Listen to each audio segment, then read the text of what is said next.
work. Oh, sorry, it's a slight delay, but it's okay. We caught it there now. Good evening, everyone. In for another edition of Paranormal Chronicles. I've created this as a platform to try and bring together people with different loosely based paranormal interests, whether it's ghosts, spirits, healing, detection, anything loosely based on subject matter. Tonight I've got an old friend with me, Danny Shone, who I think, if I remember right, Danny, we met through a paranormal group, if that's right. We did, yeah. I think you were doing a lot of work at Plasteg at the time. Yeah, I think it was before. I think it was before that. I think it was Celtic Paranormal. I think Steve was telling me. Yeah, I was part of the Celtic Ghost Club at the time. Ah, that's it. Yes, yes. Yeah. So, and that's where we met you first. Yes. Just as a friend of somebody who sort of like knew you, and we asked you along for your There was a chap who I think I was with at Plasteg with. I knew him, Jamie, and I think it was him that introduced me and brought me along.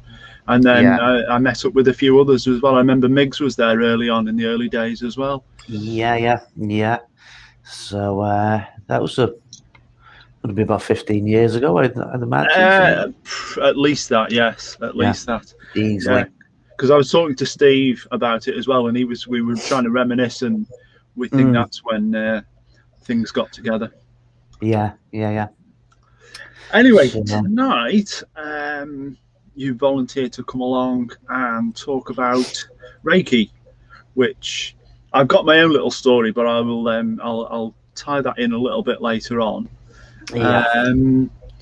Do you want to sort of introduce how you started, or how you became interested, or became a practitioner? How it all started?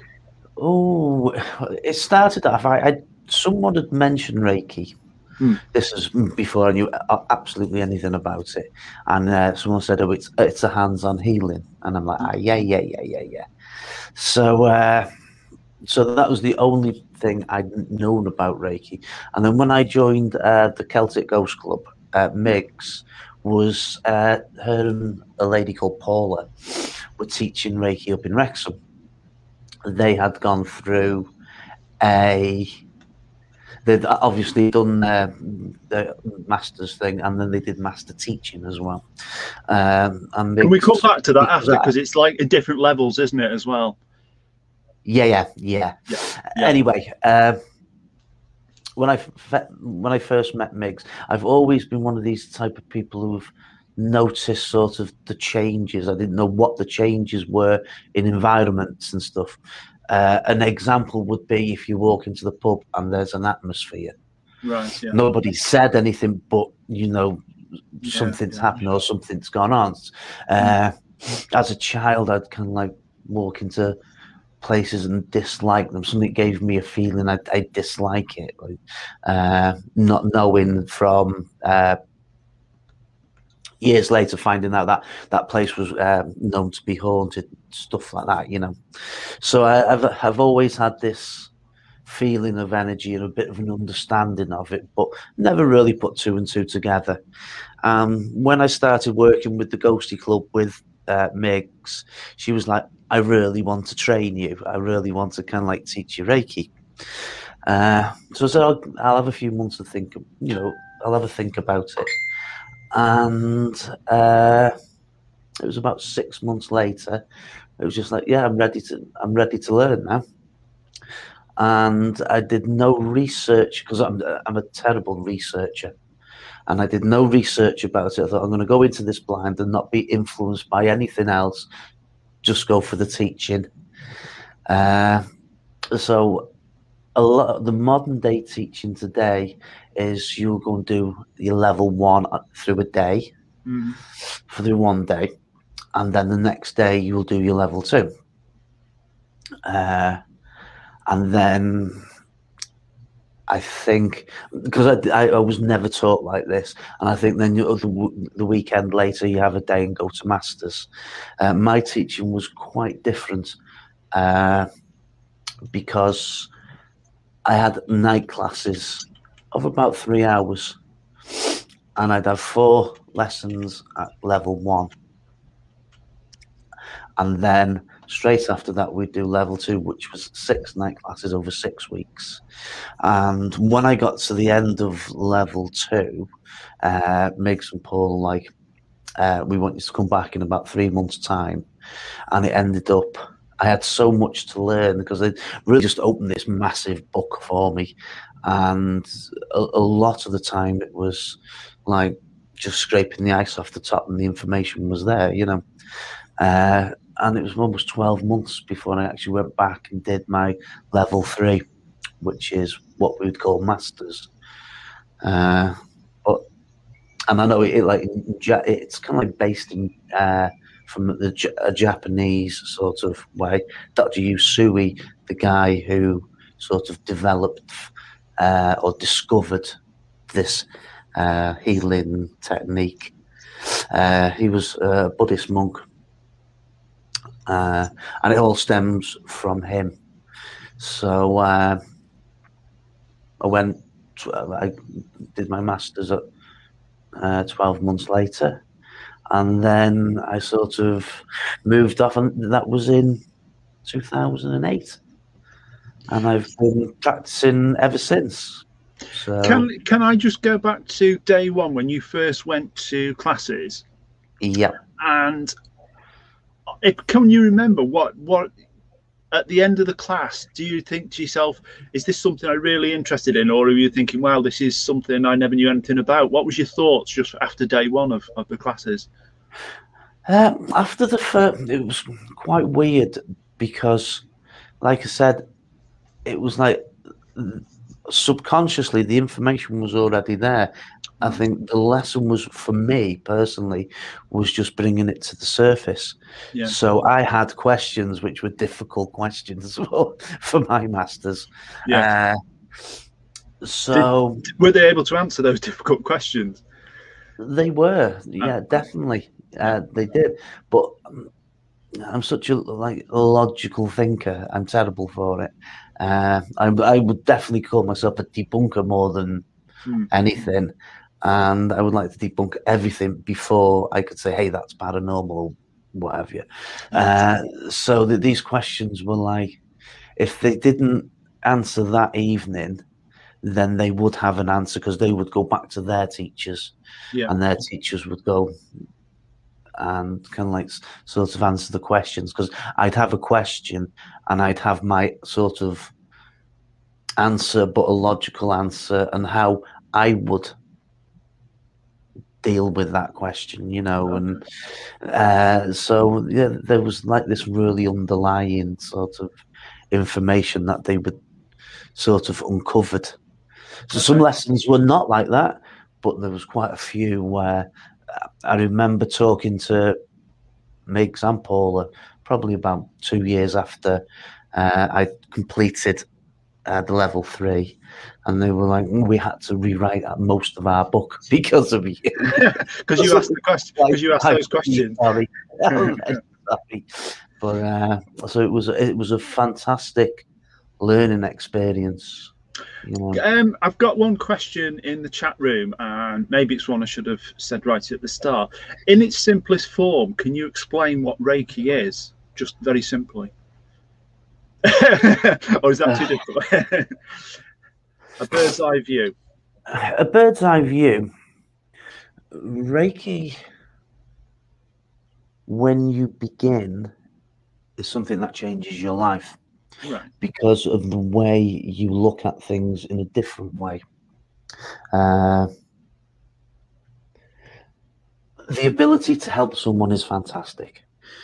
And my teachers were always, you know, at the end of the day, you are not a healer. You are the funnel. Right, yeah. It's the Reiki energy that does the healing. Okay. Yeah. So looking down on it in a bird's eye view, it changes your life. You start thinking in a different way, because it's a lot of it's based in positive thoughts and stuff like that anyway. Right. You become more aware of people, especially the people who will suck your energy. Right. Yeah. and we would play games. I definitely play games after I learned this, where I would block someone, because I'm a firm believer that even though we talk through audio and visual through expression, I honestly believe that we communicate through energy as well. One of the biggest examples, and we're all guilty of this, is ringing a friend up, having a good moan, getting everything off your chest, putting the phone down and feeling a lot better. But if you're on the other side of the phone and your main friend rings you, you feel drained. Yeah. So I honestly believe there is an exchange of energy between two people as they are talking. I subconsciously sort of twigged to that just through my previous profession as a taxi driver, that over the years you get to realize that some people want to come and dump their problems on you because you're the anonymous taxi driver. And I learned, as you probably similar to what you just said, I learned to be able to switch off. As soon as someone started the moan and groan and the unloading, it would go in one ear and out the other, and that got me through the day. Once I figured that out, that got me through the day, because I wasn't prepared to take people's problems home with me, and to drain me. They drain you something wrong.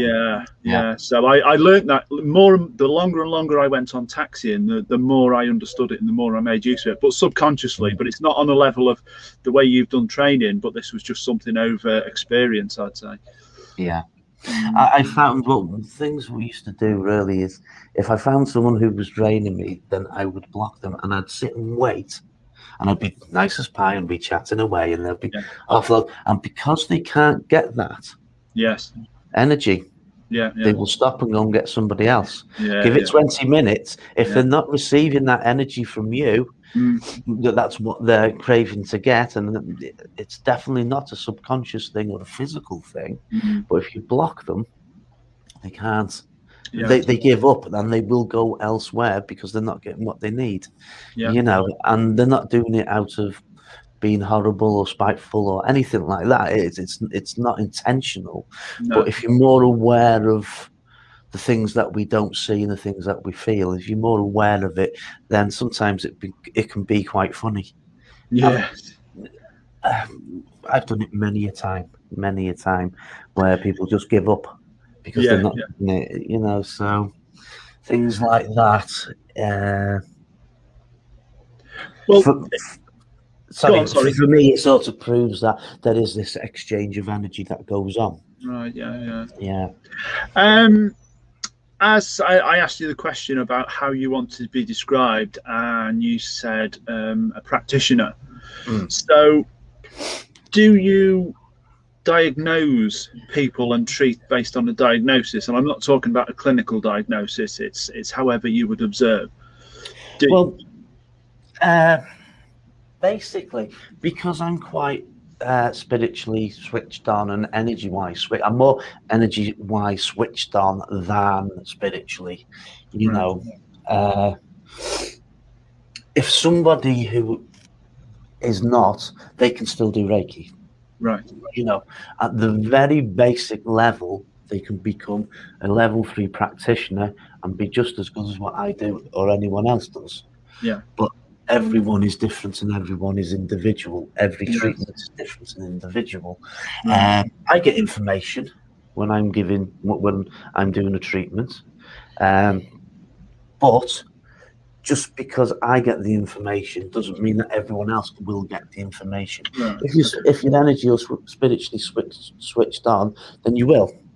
But if you're not, you can still give a treatment, and that the person who's receiving the treatment will get exactly the same treatment as me or anyone else. It's just that the information of the person who is giving the treatment is not so much switched on to the same level. There's the same level and depth. I've talked to practitioners before, and who've been doing it 20, 30 years. And a lady I was talking to, I went to a talk up in Wrexham, and I was chatting to her later, and I was saying about she said, when I'm given the treatment, I will just look out the window and I watch the garden grow, and I watch the wildlife. That's what worked for her. Yeah. When I give a treatment, it's a completely different thing. You know, I've had people on the couch doing a treatment, and they felt other people's hands on them.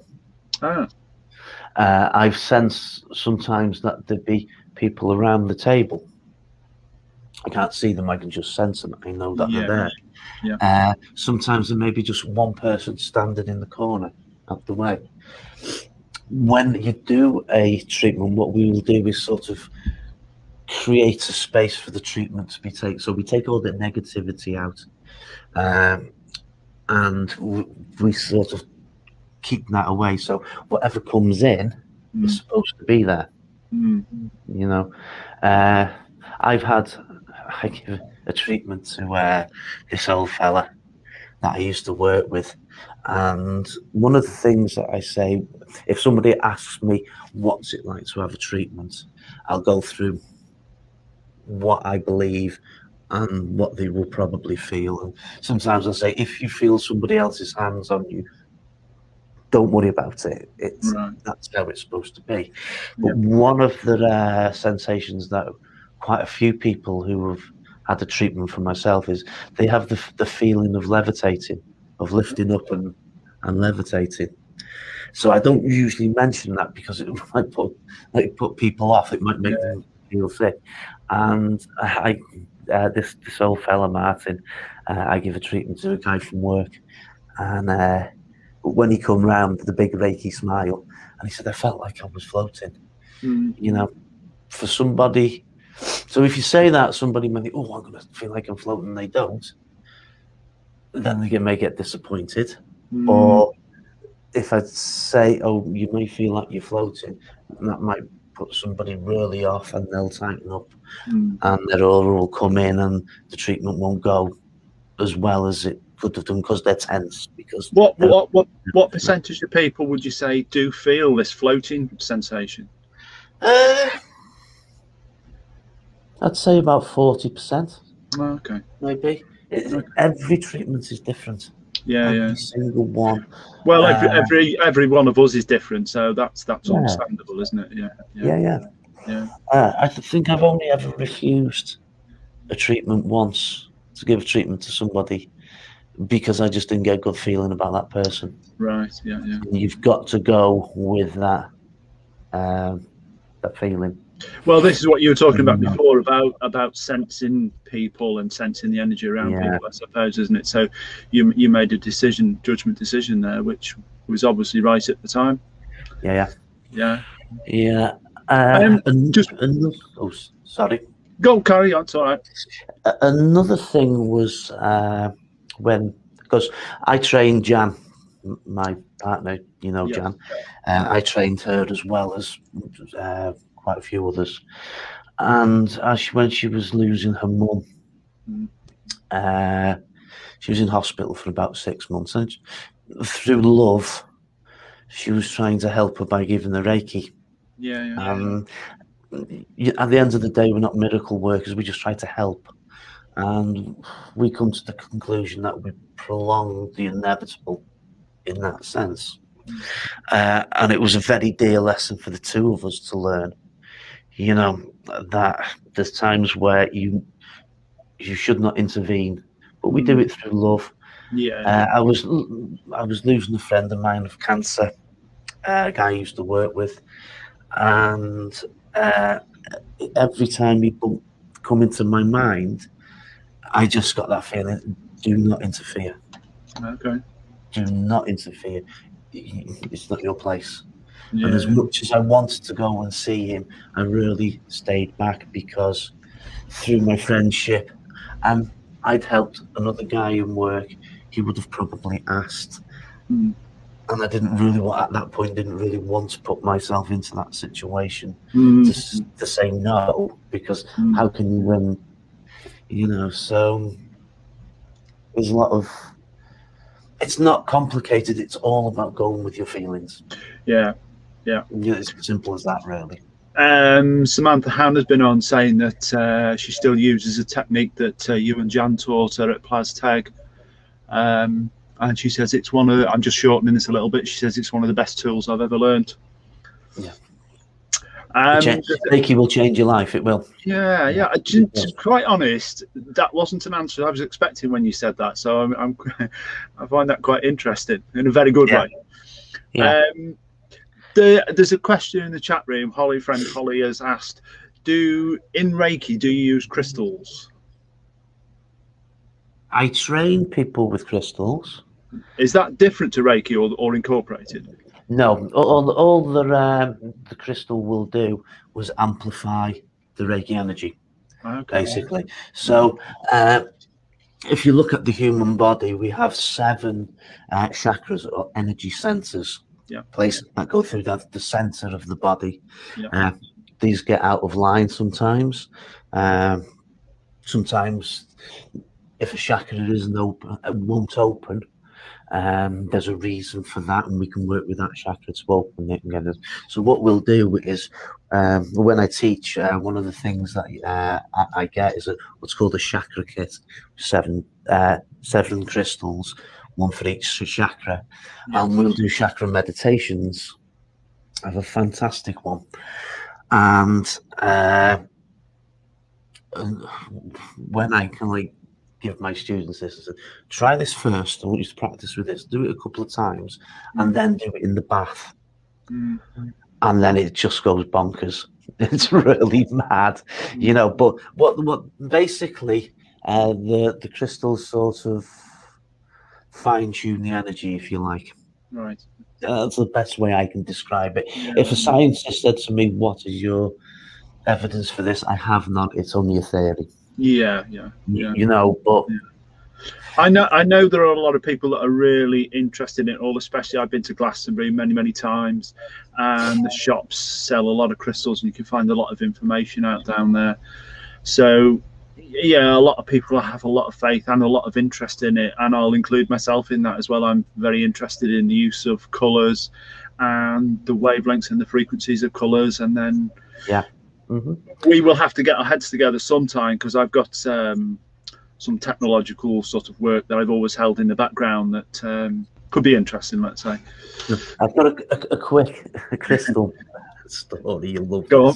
Yeah. I've always said that a crystal will find you. Okay. Or a crystal will find its way to where it needs to go. So I could go to a crystal fair and not see anything, not see nothing. Nothing will kind of shine at me and say, "You need me." There's times when I've been and I've always picked one up and said, "That's the one I need," but I don't know, and it always seems to go to where it needs to go.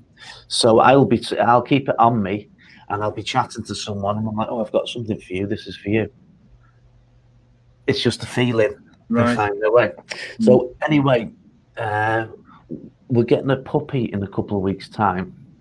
The pups were born about 6 weeks ago. So last weekend we went up to Blackpool to see the pup, and we're chatting away to the guy, and this fella found its way to me. Right. And it's the fizziest, craziest thing I've ever seen, I've ever felt.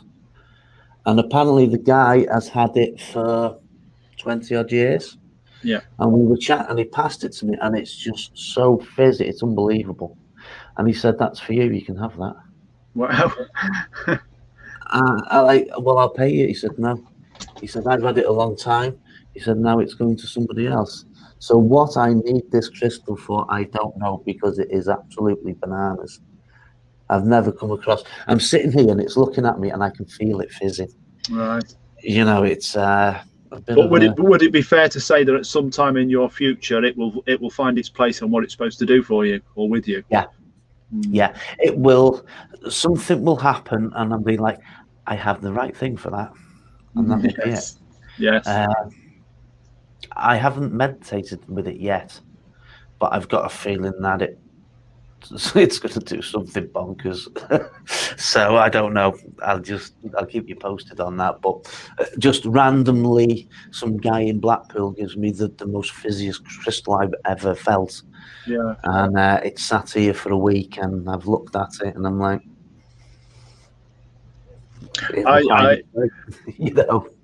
I remember visiting the Chalicewell Gardens in Glastonbury quite a few years ago, and I think it was fairly early on in the morning. They had not long opened, and walking through and just going past the pay booth to pay, and the person in the pay booth gave the person in front of me a lovely piece of clear, slightly frosted quartz crystal.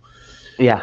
And I went through and paid, and I started chatting with this guy. And at the time I was slightly jealous because I thought, oh, that's a beautiful piece of crystal.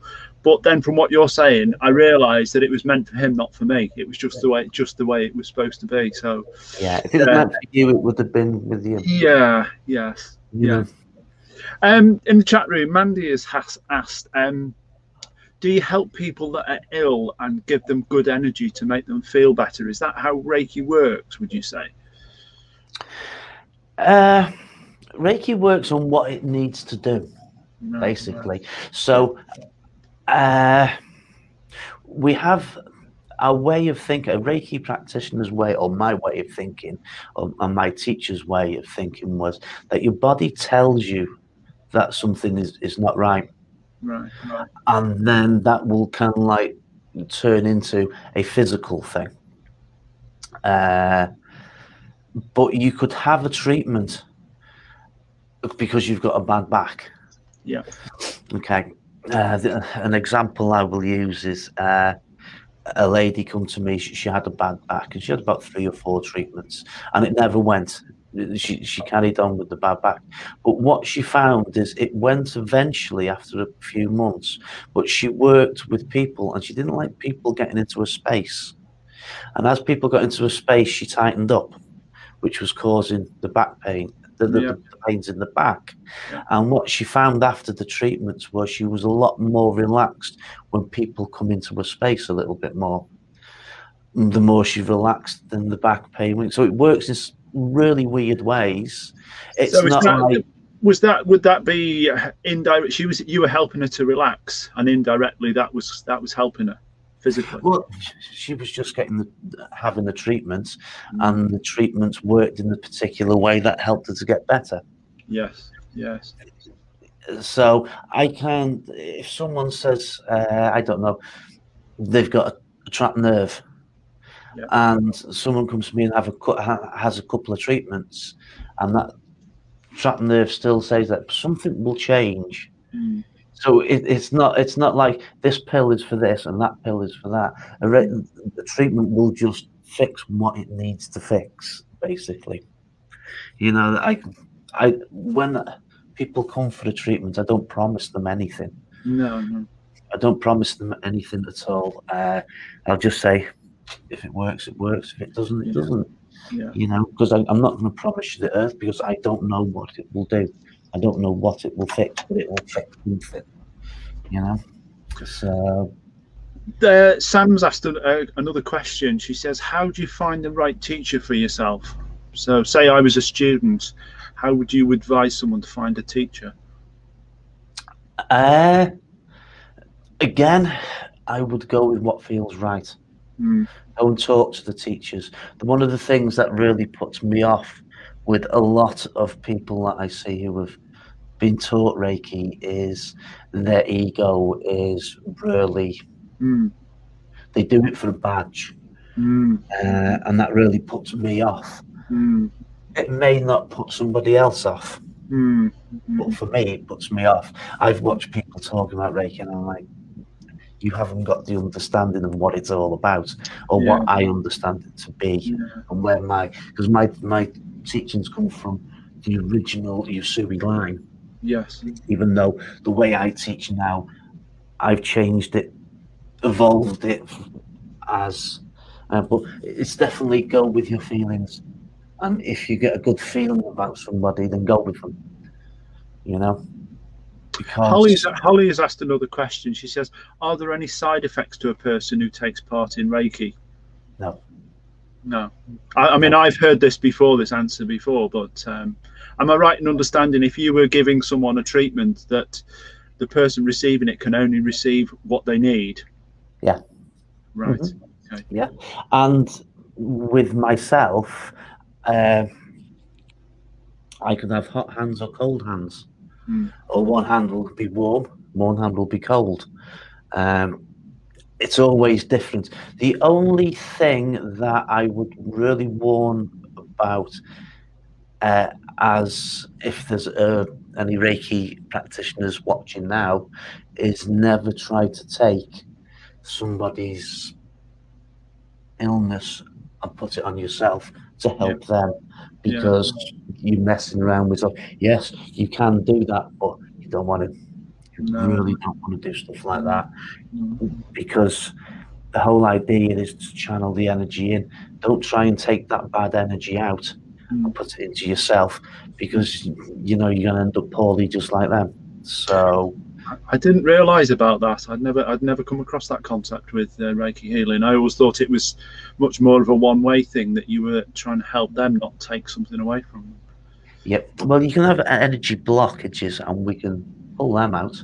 That's no problem. But if you're kind of like trying to take on somebody's bad psychological problems just to try and ease them off, it's going to really mess your head up. So, but that's really advanced stuff. Okay. You know. In simplest terms, this is a question I wrote down before. How would you describe? I've written down here: are we tapping into a universal energy field, or are you as a healer tapping into a universal energy field and filter it can't say the word now, filtering down to a patient? How would you describe it works? Reiki is so popular because you can feel it. Okay.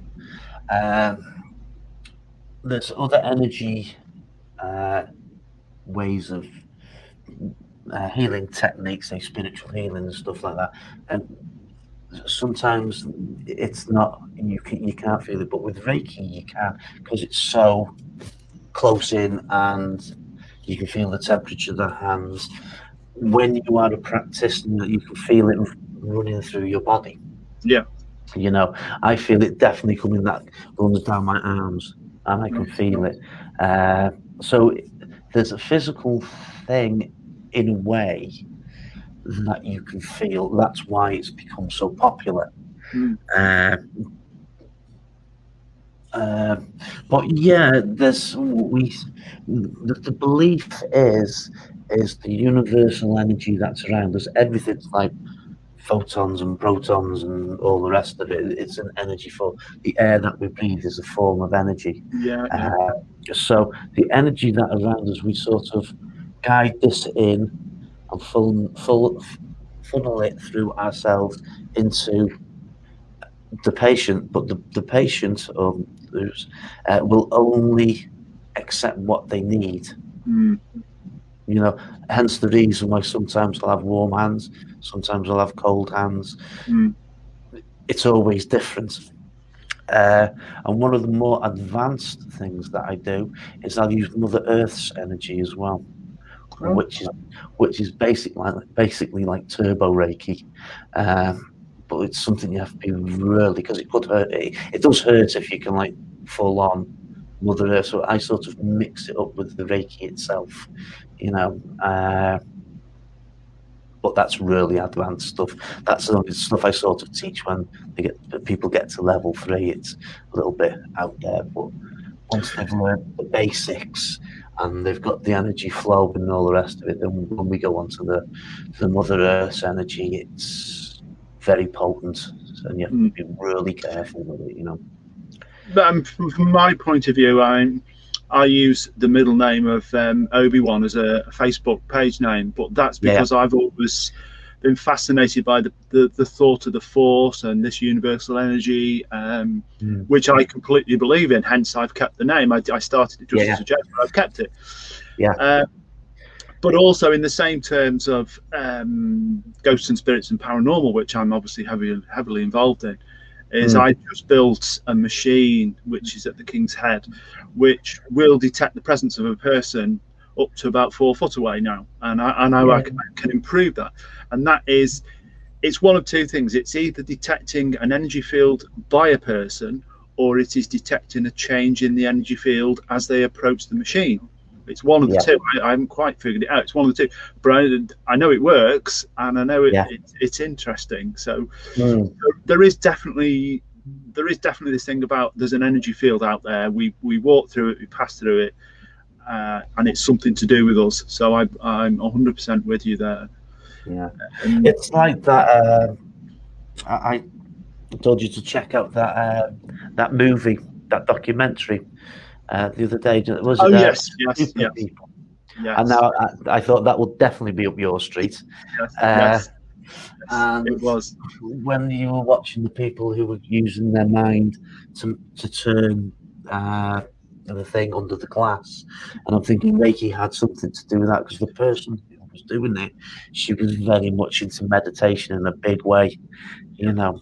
So the scientists, I love it how the scientists are really like taking note that there are things that are going on that we can't measure, we don't know, you know. So well, there's still, I mean, I like to quote elements of quantum physics, and it sounds complicated, and I don't profess to know it all, but within the terms of quantum physics, there is a term called spooky action at a distance, where two particles can interact at great distances faster than the speed of light. And this is not me quoting it, this is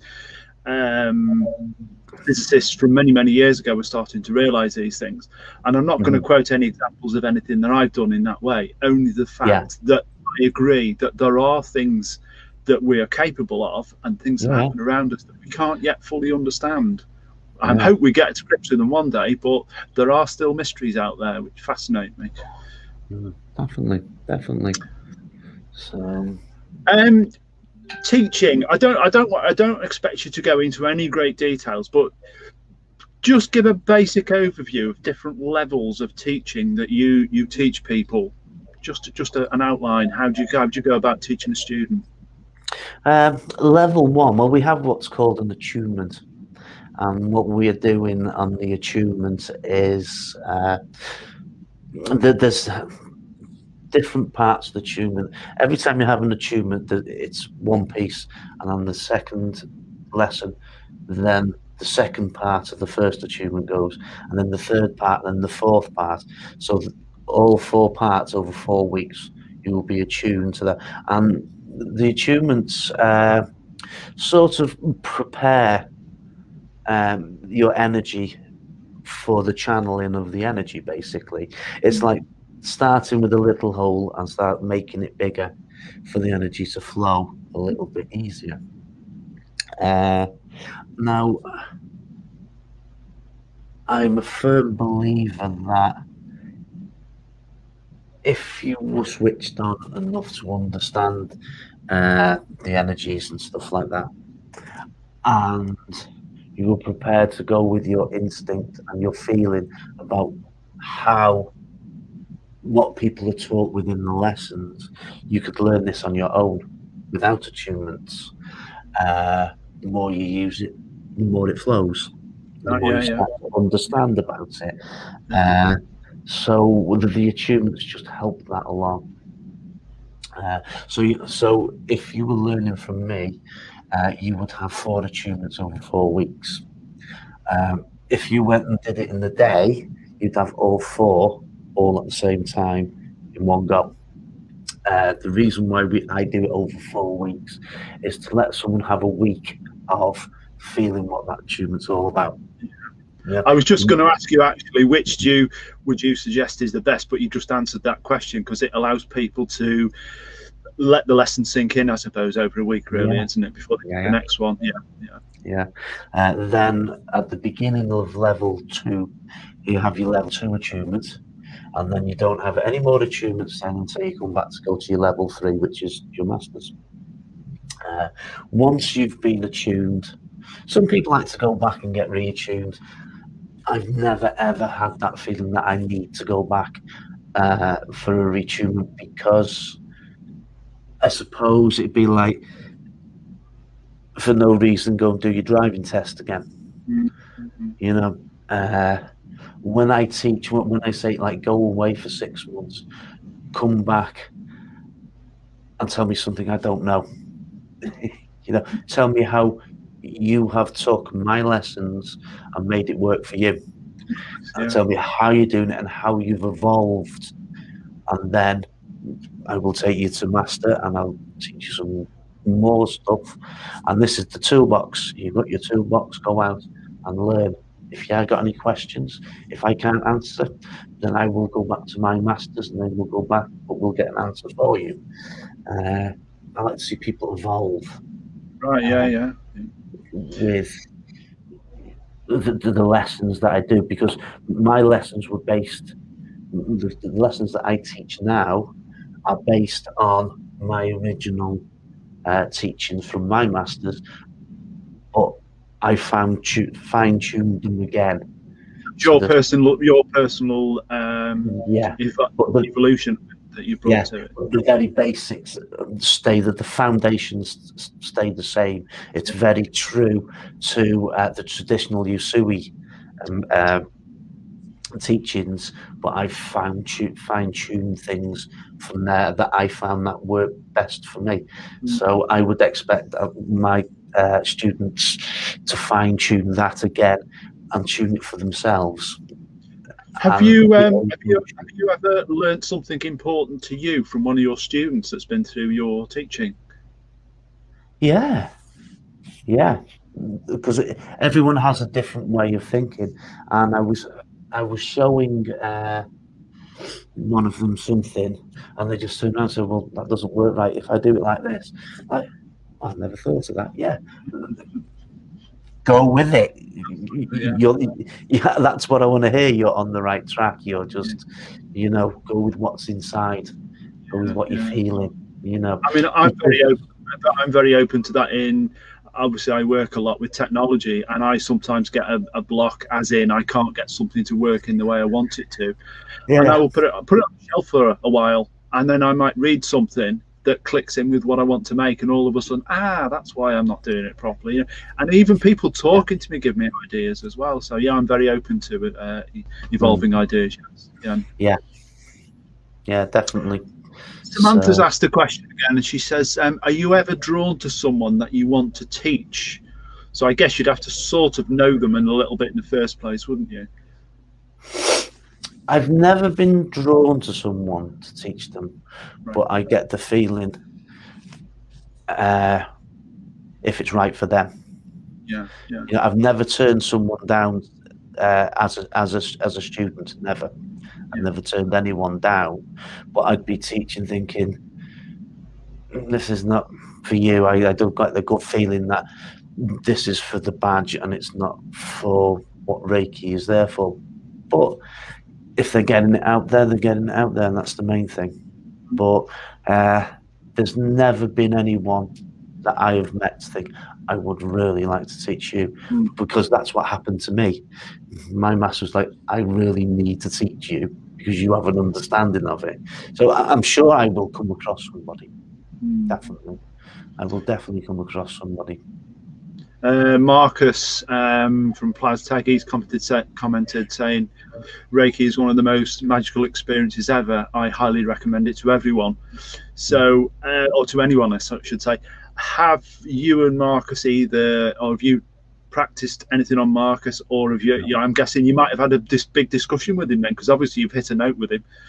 No, I don't think we have. We may have, in general, in passing. Yeah. Because I haven't seen Marcus for a couple of years now, but I know he's on Facebook. I see him, but not to chat to properly. No. We may have discussed it, but I can't recall it. We might have, but I don't think so. Okay. What was one of my other questions? How would you say, or in your own words, what would you say is a connection between Reiki and paranormal investigation, i.e. the ghost hunting side of things? Is there a connection there, or how does that work?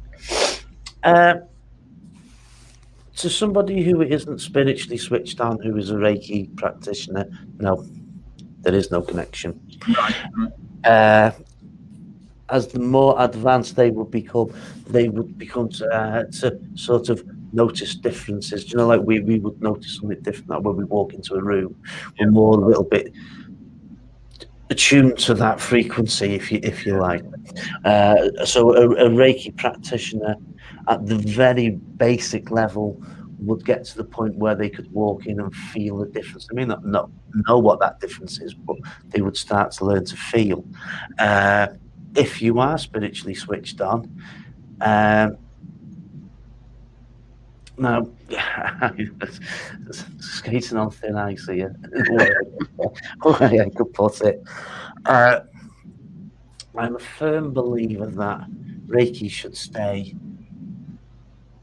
as the intention of helping others, as in trying to help to heal. Now, I know spiritual people who have learnt Reiki and the intention of helping seems to go on the back foot, if you know what I mean. And I don't know whether I feel like they want more out of what Reiki actually is. So whether they've been taught badly or differently or something, Reiki is all about helping others and healing. It's not about giving readings. It's at its very basic form. The only criteria you need to become a Reiki practitioner is you're human. You can speak the same language as the person who's teaching you. As going into the paranormal, I suppose that a paranormal investigator would, like yourself, would have an interest because it's all about energies and stuff like that, and things happen that are not supposed to, but they do, and we haven't got an answer for why it works. Very much a curious mind to do that, but I don't know. It's different. No, it was just a thought and a question, because obviously we've met through a paranormal interest, and I just wondered if it connected at all in any way. But it's not to say that there is a connection there. There won't be a connection somewhere, but for me, it's not. If you talk to somebody else, then they could probably give you a really good answer. But for me, Reiki is just all about helping others and healing. For me personally, I know, because I've been doing the investigating for a long time, and Harry at the pub quite often says, if we're talking about going to any location, not just in the pub but anywhere else, and Harry will say, I've never known Paul be frightened of going anywhere, but that's because of my curious mind, and I want to seek and find out more. Over the years, I've noticed people that have come and gone and done investigations with me, but have stayed with me as a team, within my team. The longer they stay involved, the more they become sensitive to the interesting things around them, the more they sense energy around them, because they're focusing their mind on it. And the less fearful they become, because some people obviously are fearful, ghost spirits and what can happen, because they've watched too many TV programs and been influenced by them. And once you do it for yourself, hands-on, you're in the situation, a cold, dark room, then you suddenly realise that you're not going to have your head taken off, and you will live through the day. I think the human race, in a nutshell, is basically, if we don't understand something, we will either fear it or destroy it, which is one of the things that I've noticed over the years. So, but when we have something where we can't destroy it, or we can't, or our fear is so much that it gets to the point where, oh, this isn't so scary after all. And then your mind starts to open up through, well, I see what's going on there. But generally our species is, if we don't understand, destroy it or fear it. And I think that's a basic human instinct, really, to be honest. I just like it the way that within the paranormal side of things, that once I can get people past the fear side of things, to say there's an interesting subject out here to study and get interested in, a lot of people get focused on it more and more. But that's drawn me in from day one, really. That's why I became involved in it. I think with me, why I sort of left the paranormal sort of thing, even though my interest is still there continuously. I think it was just the bull of the people drinks and places. Come to our paranormal investigation. It's £50-60 per head, blah blah blah, and they go to a place that isn't even haunted, and they create an evening, and it's all bull. We went to one once in Jan, and I didn't really want to go because I just felt that there was nothing there, but Jan wanted to have a look, and so we went, and it was about 2 o'clock in the morning, and we were in the most haunted room in the house where nothing had gone on all evening, and next bit Jan's kind of like pushing me, and I fallen to sleep, and I started snoring. So I left because of that. I always say to people, there's only 2 people I would 100% trust. If they released a photograph, I would trust, and that is yourself and an American guy I know, who I sort of stumbled across him as I was playing a computer game. I joined the clan. Everyone swapped Facebook, and I was looking through his Facebook, and his interest was taps. So we got to talking, and he is 100% a debunker. Very, very professional. A lot of teams in America will not go anywhere near him because he doesn't sing off the same hymn sheet as them. Until he's 100% sure that he cannot work out what is going on, then he will say, this is paranormal, and I trust him like yourself 100%. If he sent me a photograph, or you sent me a photograph, I know it would not have been edited in any way. I know it's the original thing. And there's other people that I will just say, so you meet these people, and you've got that feeling that you can trust, and yourself and my friend from America, and we've done some because he what puts him off is mediumship, because there's so many bulls out there. So what we did some experiments with him, and I was telling him what Jan does and all the rest of it, and she does quite a bit of remote viewing and stuff like that. And he was just blown away. He said, this is not supposed to be possible. And we sort of gained his trust that we weren't bullying him, and it took a while. And I think it was about 3 or 4. So what would happen is Jan would connect into the place that they were going to, and all they do is give us a street. So actually give her the house. It was just a street, and Jan would remote view into it, and she would give him his information. Now his team knew nothing about this, and he would go in and he would cross-reference what Jan had told him, and she was kind of like bob on most of the time, So little great experiments that you can do. So this guy's thousands of miles away, and Jan's explaining who lives in the house, what's in the front room, and stuff like that. So it is possible, isn't it? It sort of touches on what I said before: spooky action at a distance. Unexplainable presently, but one day we may get to full grips with it, and it's just interesting when you get involved in it, and it works. And thank you for the compliment about the photos as well. But like I say, there's so much bull out there. There's only 2 people I will trust, and that's how bad it is. Sadly, that's how bad it is.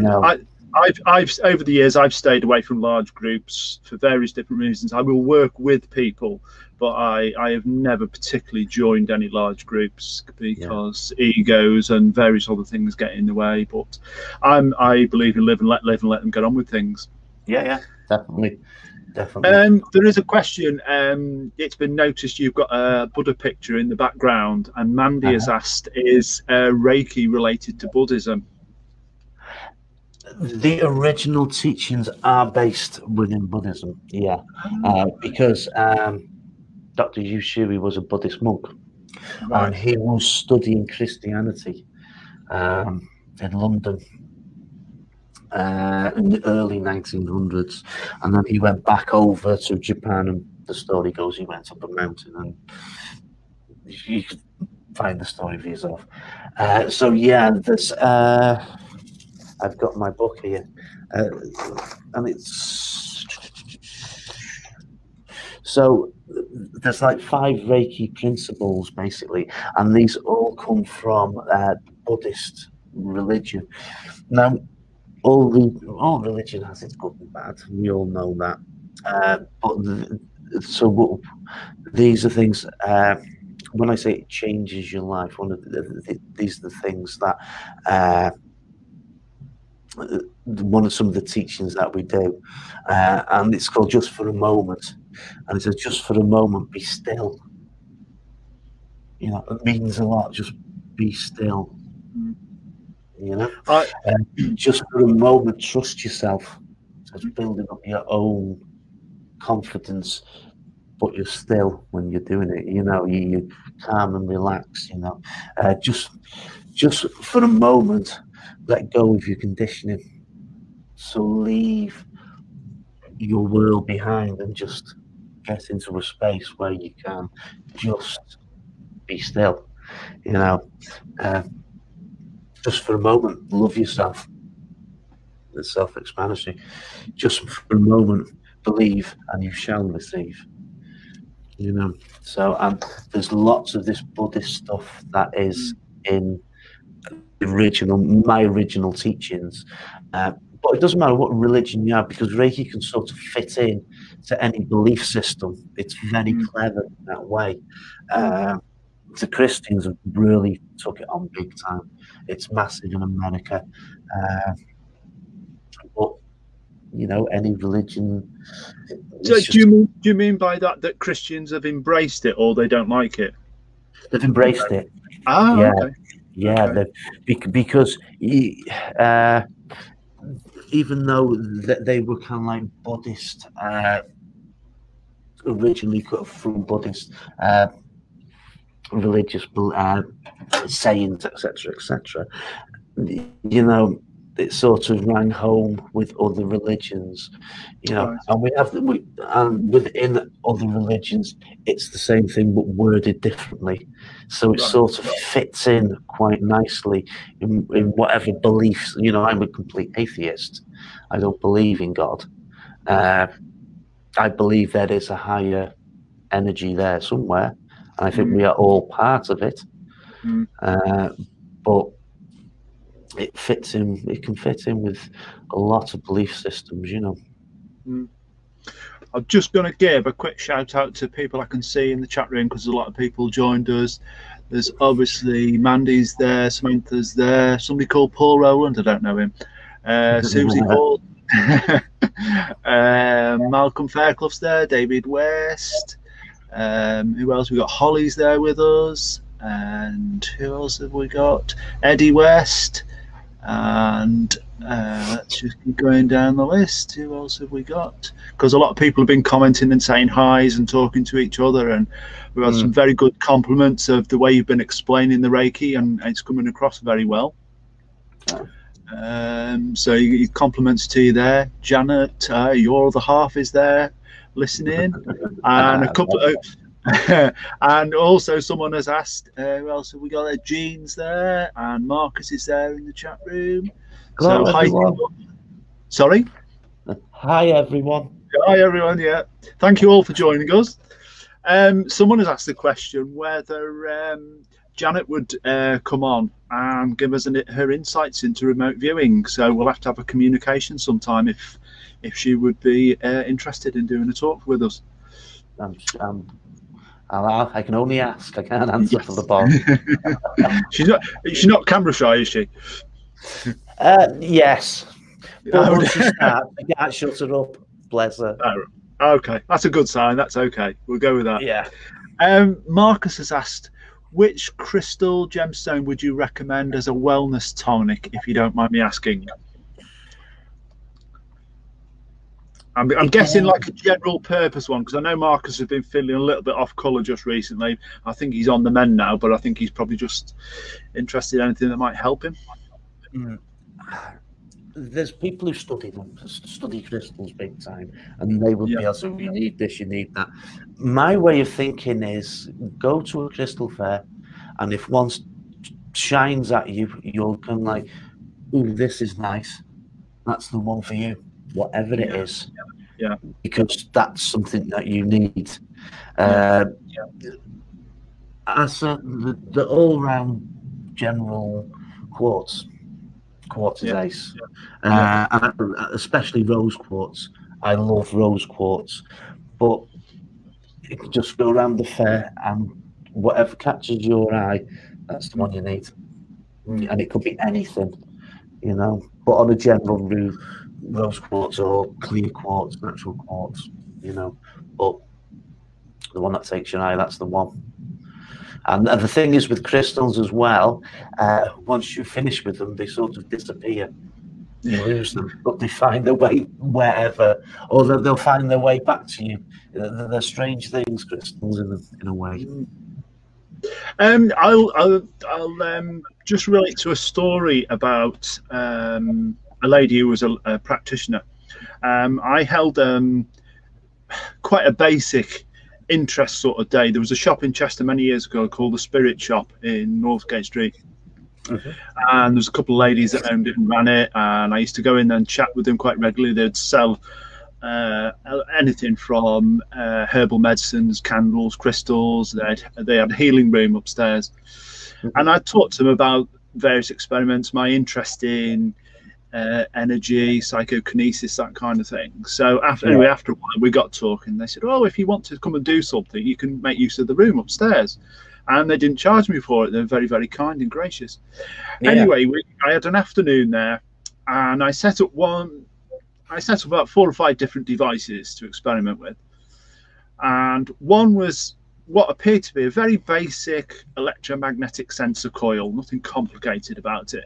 The sensor it was set up to was a device that had got a row of 9 LEDs that basically settled in the center, and if there was any interference on the coil, then the LEDs would spread out either left or right for positive or negative, so it could show signs of positive or negative energy.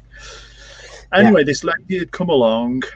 She lived not that far from me. She was actually a nurse as well, conventional nurse. And she was able to influence this coil in a very strange way. Now, I missed the very first time she did it, but she volunteered to do it again with me sitting by the side of her to show me, which I was fascinated about. Anyway, what she did, and whether you can connect with this or not, I don't really know, but she held a hand over the coil, and she told me it would take 30 seconds, a minute, and she would build up energy in her hand. And then she looked at me and told me she'd built up this force of energy in her hand, and the machine hadn't shown any change in its display.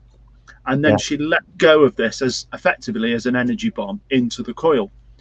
And then the row of lights that normally only indicated left or right, they all lit up, all 9 of them, and then they all went dim. And when I noticed this happen, I thought, oh, the machine's broken, because I've never seen anything like this before, especially with the LEDs going dim. So anyway, she held her hand there for about 5 or 10 seconds, and she said, all the energy's gone now, it's dissipated into the machine. And she took her hand away.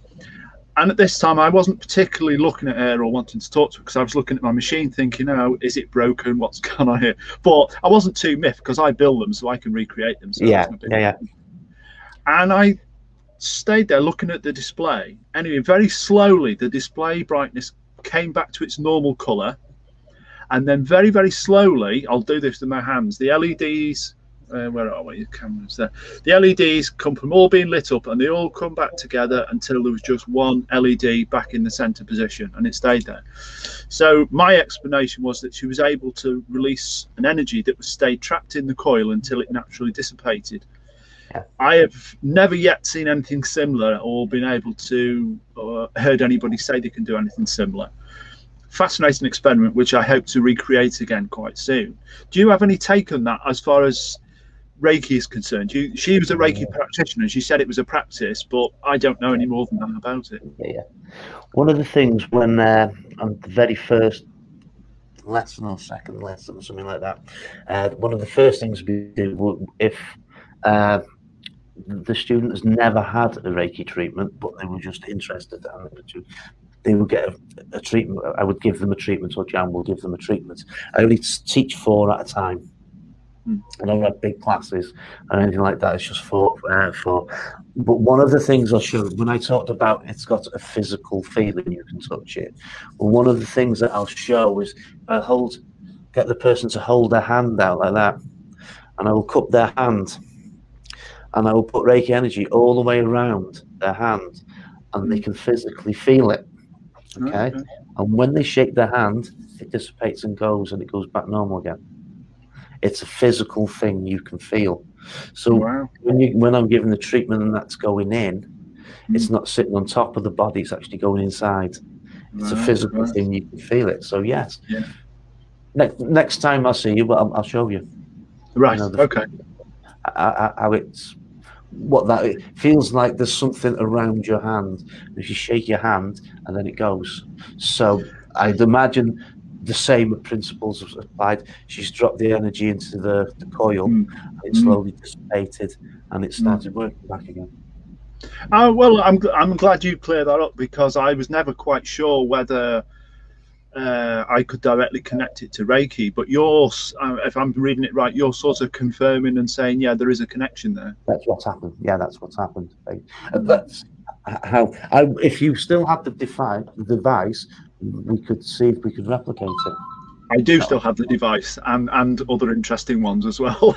So, well, we should have a couple of experiments to see if we can. Yes, absolutely.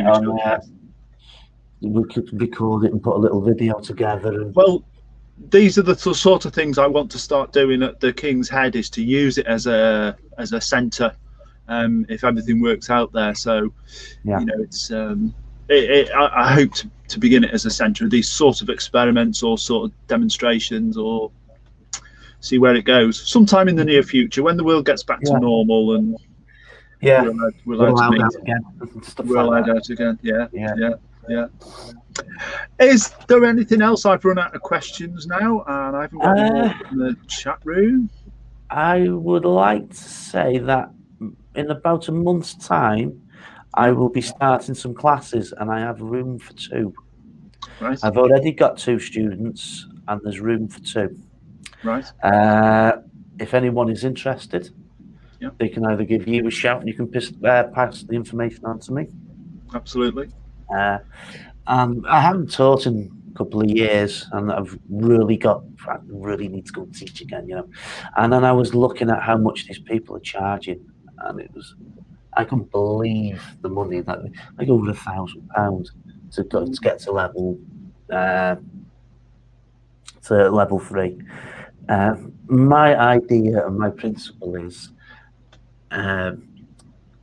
if you approach me and ask me for a treatment, more than welcome. Yes, if I didn't know you as a friend, you know, it'd be a different thing. And then the person will say, how much does it cost?